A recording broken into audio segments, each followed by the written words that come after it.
नहीं चाहिए। जैसे कि एक गांव में अगर 1000 लोग होंगे तो करीब 50-55 हजार लोग आराम से हो जाएंगे।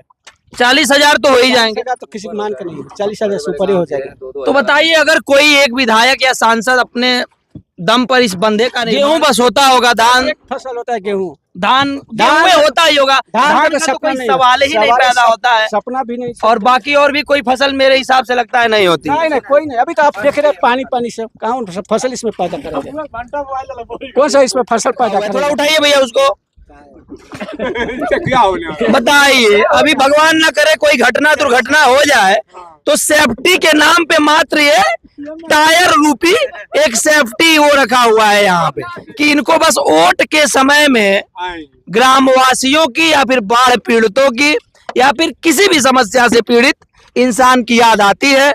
बाकी समय में इनको कोई मतलब नहीं है कि कोई बाढ़ से परेशान है, कि कोई किसी बीमारी से परेशान है, कि कोई के वहाँ आग लगी। छोटे छोटे बच्चे हैं, नौनिहाल है, जैसा कि मैंने बताया 4-4 महीने ये बच्चे पढ़ने नहीं जाते हैं। इन नौनिहालों का जीवन जो है एकदम वो भी अस्त व्यस्त पड़ा हुआ है।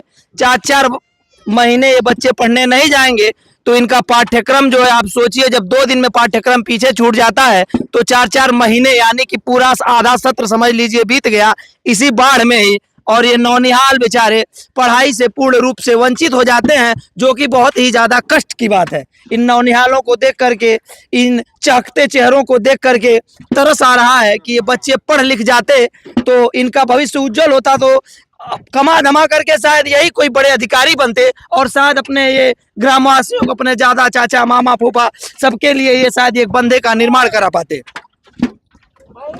भाईजा नहीं प्रकार नहीं फोटो कोई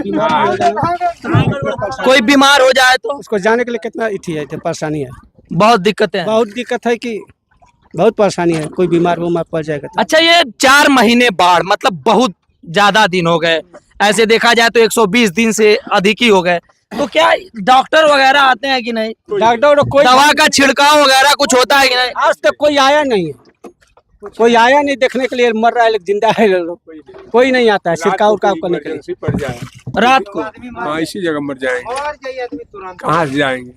यही नाव मात्र एक साधन है, वो दूर गांव है उसका भी मात्र यही रास्ता है। और वो लोग उधर से आते हैं। अच्छा, उनका रास्ता है, नाव के सहारे है, वो भी नाव के सहारे।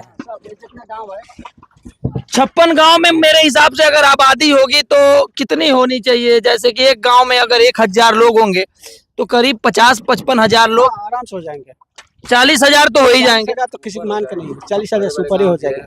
तो बताइए, अगर कोई एक विधायक या सांसद अपने दम पर इस बंदे का निर्माण करा दे तो शायद ये 40,000 वोट तो उसी की तरफ जाएंगे, आराम से जाएंगे उसी की तरफ से, कोई भी ठिकाना भले वो किसी पार्टी से रहे, कोई पार्टी से जाएगा।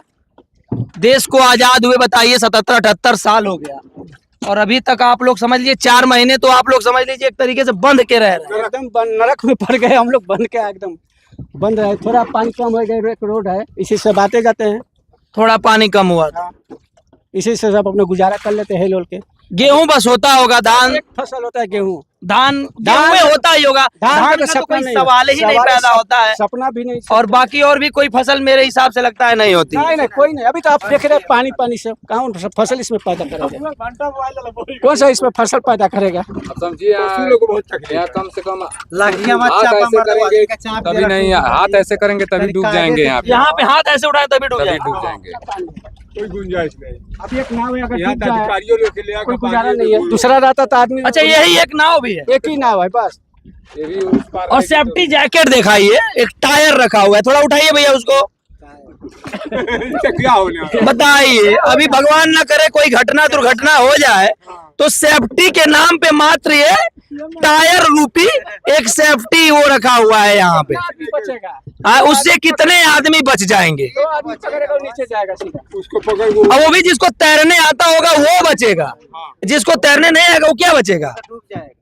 तो देख लीजिए, सरकार की सुविधाएं, विधायक जी की सुविधाएं, विधायक जी का घर 1 किलोमीटर दूरी पे है, सांसद जी तो फिलहाल सांसदे जी हैं, चाचा बता रहे थे कि कभी देखे ही नहीं उनको। तो सोच लीजिए आप कि इनको बस वोट के समय में ग्रामवासियों की या फिर बाढ़ पीड़ितों की या फिर किसी भी समस्या से पीड़ित इंसान की याद आती है। बाकी समय में इनको कोई मतलब नहीं है कि कोई बाढ़ से परेशान है, कि कोई किसी बीमारी से परेशान है, कि कोई के वहां आग लग गई है उससे परेशान है। इनसे इन लोगों को कोई भी समस्या, इस समस्या से इन लोगों को कोई भी मतलब नहीं होता है। बड़ी बड़ी गाड़ियों से चलना है, हेलीकॉप्टर से आना है जाना है, ये सारी चीजें हैं, लेकिन समस्याओं का जो है ये लोग निदान बिल्कुल नहीं ढूंढ पा रहे हैं।